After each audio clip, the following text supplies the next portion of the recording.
दोस्तों वैसे देखा जाए तो हमारे यूट्यूब चैनल फार्मेसी के स्टूडेंट्स के लिए है, लेकिन हमारे यूट्यूब चैनल के ऊपर कई बार बीएससी वाले लोग भी आ जाते हैं और वो हमसे सवाल पूछते हैं कि बीएससी के बाद क्या फार्मेसी में आना चाहिए। मैंने बहुत बार मेरे लाइव स्ट्रीम में इस चीज़ का आंसर दिया है, लेकिन मैं आज इस टॉपिक को आज के साथ आपकी वीडियो में डिटेल में शेयर करने वाला हूँ, क्योंकि बहुत सारे लोग बीएससी के बाद फार्मेसी में एंटर होना चाहती है। तो क्या ये सही बात है, क्या ये अच्छा डिसीजन होगा, कि इस डिसीजन की वजह से आपका करियर अच्छा होगा, इसके बारे में मैं आपको डिटेल में आज बात करूँगा। तो इस वीडियो को शुरू से लेकर अंत तक जरूर देखिए।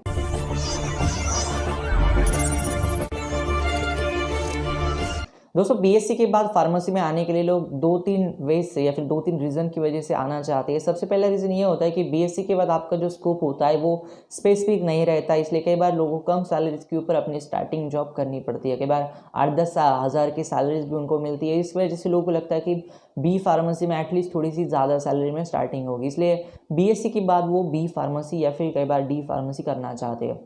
अभी जब हम बात करते हैं ना डी फार्मेसी और बी फार्मेसी में, दोनों में बहुत ज़्यादा मेजर डिफरेंस है।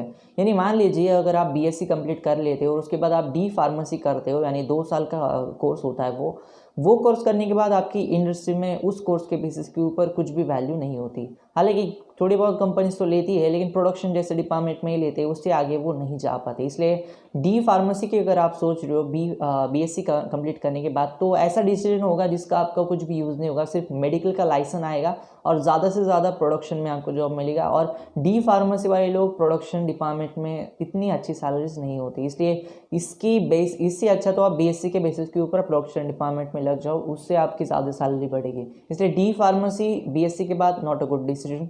दूसरी बात आती है बीएससी कंप्लीट करने के बाद बी फार्मेसी कोर्स।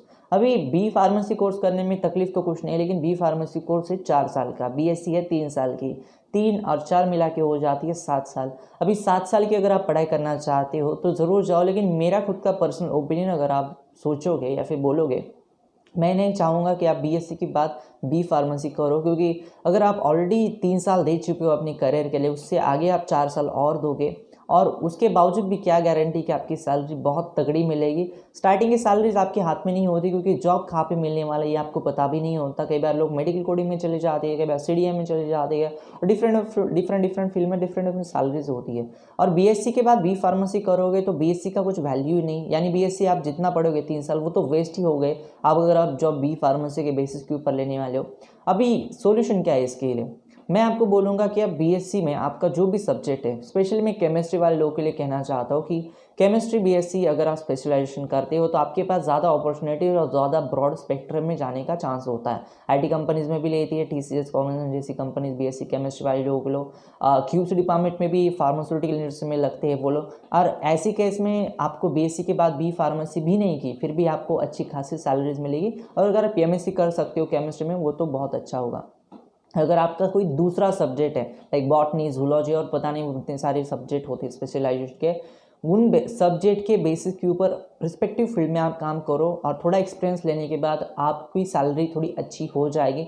बीएससी वाले लोगों के लिए एक बात हमेशा ध्यान में रखो, इंडिया में अगर आप जॉब करना चाहती हो बीएससी के बाद, तो स्टार्टिंग के डेज में बहुत ज़्यादा एफर्ट्स डालने पड़ेंगे। यानी आप अगर ऐसा सोचते हो कि मैं काम इतना नहीं कर सकता, तो बिल्कुल भी बीएससी के बाद आप इंडस्ट्री में सर्वाइव नहीं कर पाओगे। अनफॉर्चुनेटली मैं कह रहा हूँ कि बीएससी के बाद बहुत ज़्यादा एफर्ट्स लगते हैं कि इंडस्ट्री में सर्वाइव करने के लिए बहुत ज़्यादा काम होता है, लेकिन ये सिर्फ स्टार्टिंग के डेज की बात है। बाद में आपके जो एफर्ट्स है वो आपको ज़रूर इसके रिजल्ट्स देंगे, आपकी सैलरीज भी बहुत अच्छी तरीके से होगी। मैं आपको मेरा फैमिली का एक एग्जाम्पल देना चाहता हूँ। मेरे फैमिली मेम्बर में थे, वो बीएससी थे, बीएससी केमिस्ट्री थे, लेकिन उनको एक्सपीरियंस बहुत सालों का था और उस सालों के एक्सपीरियंस के बेसिस के ऊपर उन्होंने एब्रॉड में जॉब भी किया, सिर्फ बीएससी के बेसिस के ऊपर। इसलिए बीएससी को भी कम मत समझना। स्टार्टिंग के डेज में एफर्ट्स होंगे, काम बहुत होगा, लेकिन इसके रिजल्ट आपको बाद के सालों में पता चलेंगे।